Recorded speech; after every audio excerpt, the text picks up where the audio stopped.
Hello everybody, hope you're all doing well. Freezing cold, my second walk of the morning, this time with a 6-month-old husky, Khaleesi.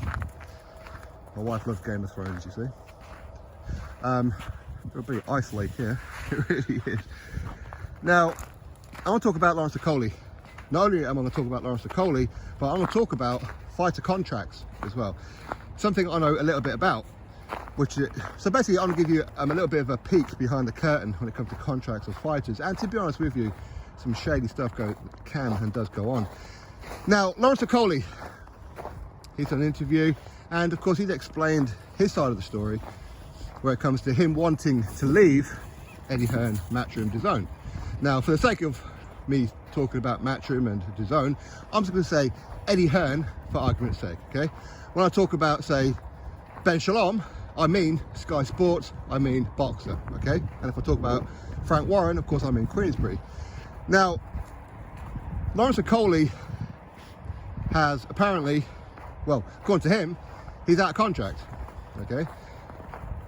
But Eddie Hearn is saying, but he's got one fight left, so you honour that fight. But at the same time, Eddie Hearn has said on multiple occasions that he's done his conkers on Lawrence Okolie. He's delivered him above and beyond, of course, gone through all the levels, all that kind of stuff, up to World Championship, and he's lost a lot of money on Lawrence Okolie. But if Lawrence Okolie wants to leave, then he's going to have to pay Eddie Hearn, Matchroom, whatever, I think it's about, what, 500 grand, stuff like that. Lawrence Okolie's argument is, but I'm out of contract, so therefore I should be allowed to leave. Sky Sports, Ben Shalom, Boxer, whoever, offered me a deal that is good. And you know what, Eddie Hearn, I'm quite happy to stay with you, but I'd like you to ideally beat it, if not match it, if not come somewhere close to it. Eddie Hearn apparently said no. Now, of course, there are going to be arguments about this, where Boxer, Ben Shalom, Sky, whoever, should not have approached Lawrence Okolie. Reason being is that legally, you're not allowed to approach fighters who are under contract. The problem with this, and it is a problem for a lot of promoters and managers, is that there's no database out there that promoters, managers have access to see what fighters are managed by who and what their term of the contract is and who they're promoted by with the expiry date of their particular contract. Okay, there's no database out there, so you have to pretty much take a fighter's word for it that they're out of contract, or people who may know them that they're out of contract or soon to be out of contract, then you can approach them. Other than that, you're not allowed to talk to them. You're not allowed to talk to them. If you're a manager and you want to potentially manage, for example, I don't know, a fighter, you're not allowed to approach that fighter directly. You have to approach the manager, or you have to wait for them to be out of contract, potentially, okay? Otherwise, you get letters, legal letters, all that kind of stuff. Eddie Hearn has found that out when he approached Gervonta Davis. A few months ago, he got a legal letter from Mayweather Promotions saying that Gervonta Davis is under contract, you shouldn't be approaching him, okay? Now, apparently, Boxer, Sky Sports, Ben Shalom approached Lawrence Okolie. Eddie Hearn sent a legal letter because he's still under contract. Now, when it comes to contracts, it's weird, very, very weird, because as I said, there's no database out there. Now, for me, I'm all about the boxer, okay? Don't get me wrong, okay? If I know a promoter, if I know a manager, then of course, I'm not going to do anything that would sabotage any kind of deals, okay?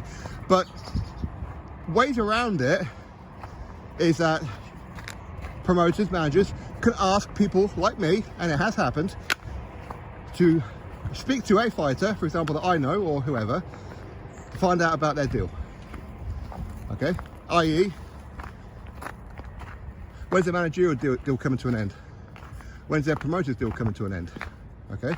I can do that on behalf of them because I'm not licensed. But of course, if the board, for example, or any other kind of commission around the world found out that I was doing this for a promoter or a manager, then of course that promoter or manager will get in trouble, okay? That just seems to be how it is. But when it comes to Lawrence Okolie, he did put out himself that he's out of contract. Now, why does he believe he's out of contract? Well, it could be because, and again, I can only presume on this one, that he's got one of those contracts that is for a certain period of time with X amount of fights in it. So it could have been a 3-fight deal, a 3-year deal with, 10 fights in it. Maybe the 3-year has now expired, but he's only had 9 fights, for example. So he still owes him 1 fight to get to the 10. It could be that, all right? Maybe that's where the issue is coming from. But either way, no matter how you look at it, if you're losing money on Lawrence Okolie, then why would you want to keep him for that 1 extra fight? For what reason? Quite clearly, he don't want to fight on your platform. Granted, absolutely, he's done well with Lawrence Okolie. He's delivered for him. You know, British title, Commonwealth, European, World, all that kind of good stuff. Paid him some good money, even gave him a Rolex, all that kind of stuff. But at the end of the day, boxing is business, okay? Now, if Matchroom are saying that they lose money on Lawrence Okolie, then why would you want to hold him to that 1 fight left? Why? It doesn't make any sense. Let Sky go foot the bill. Let them go pay money for Lawrence Okolie that they're going to lose out on, if that's true. If you want to keep him, then offer him something that he's going to be happy with, okay? Now, when it comes back to, for example, him being poached from Sky Sports, Boxing Event Shalom, whoever, again, as I said, they can only go by what they hear. And they heard, and Lawrence Okolie put out there himself, he's out of contract. Like Gervonta Davis, not so long ago, put out that he's out of contract. Eddie Hearn makes an approach, then he gets a legal letter from Mayweather Promotions, right? What can you do? There has to be things around it. Like, for example, managers. Managers should not be taking up to 25% unless they get them sponsorships and all that kind of stuff.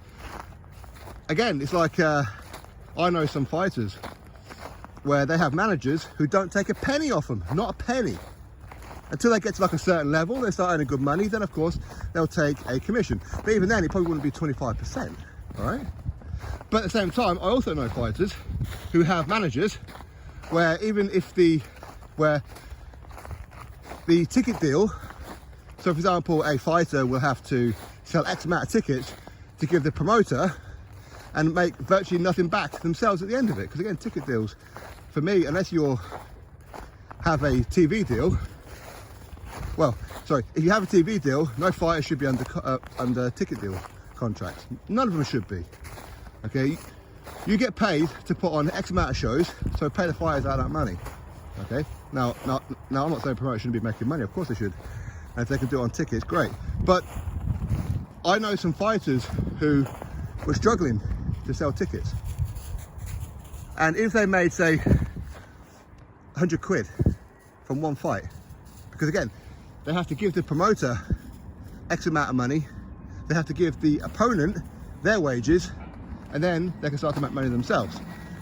And quite literally, I know some fighters who may have earned, say, £100 from a show, and they've had to give their manager 25% of that £100, even though the manager has done virtually nothing to A, help them get that fight, or B, help them sell tickets.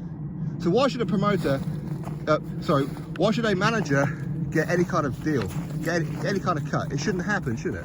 It shouldn't. But anyway, you know what, we're going off subject, and if you want me to do a separate video explaining a little bit more detail about these certain things, then of course I'll do a video on it, no problem. But anyway, back on Lawrence Okolie. Listen, you've got 1 fight left. Just get it over and done with, eh? Just get it over and done with. You could have already had your fight by now and been out of contract and had this deal with Sky. You could have done. Matchroom, let him go. If you're losing money on him, then why? That's not good business, is it? Let him go. At the end of the day, does anybody really want to see him take on this, what's his mandatory next? Is it Light or something? I've forgotten his name. I don't know who he is, so therefore I'm not that invested in that fight. Let Sky Sports have it. Who's really going to tune in for it? Anyway, listen, that's my thoughts. You drop me yours. Click thumbs up, subscribe. Catch you next video.